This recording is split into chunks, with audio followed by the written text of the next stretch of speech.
adını deyirəm, ürəyim yanır, gözlərin qalıb xatirəmdə.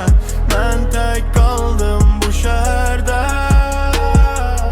Gecə düşür, küçələr susur, sənin yoxluğun məni vurur. Sözlərin hələ qulağımda, adın yazılıb damarlarımda. Biz idik bir vaxt hər şeyə səbəb, indi qalıb təkcə susan ürək, sən getdin. İzini qoydum, məni bu yollarda tək buraxdın. Hər addımda səni axtardım, hər baxışda səni xatırladım. Unutmaq istədim, alınmadı, bu sevgi məni tərk etmədi.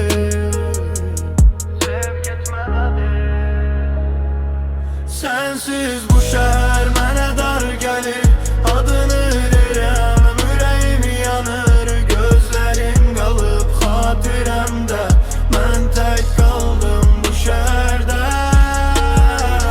Telefon susur, mesaj yox, bir vaxtlar var idim, indi yox. Səninlə yazdığım hər cümlə indi yarım qalıb ürəyimdə. Gülüşün hələ yadımdadır, o baxışların ağlımdadır. Sən mənim ən gözəl səhvim, amma yenə sərsəlimim. Zaman keçir, dəyişmirəm, səni unutmaq istəmirəm. Bəlkə də səhv bu hisslərim, amma sənsiz boşdur günlərim.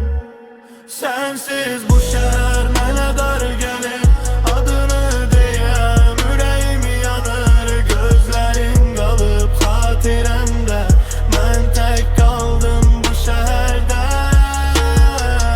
Bəlkə bir gün geri dönərsən, ya da məni tamam unudarsan. Amma bilirəm bir həqiqət var, bu ürək səni buraxmaz. Gecələr səni düşünürəm, sənsiz özümü itirirəm. Yollarımız ayrı olsa da adın qalır içimdə daima. Hər şey dəyişdi, mən dəyişmədim, səni sevən ürək sönmədi.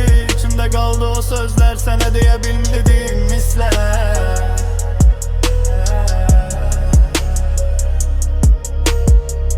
Bir gün bəlkə anlayarsan məni niyə itirdiyini. Sevgi sadəcə söz deyil, onu yaşamaq gərəkdir. Bil indi təkəm, amma güclüyəm, sənsiz də yaşamağı öyrənirəm. Amma bir həqiqət var içimdə, sən həmişə qalacaqsan mənimdə.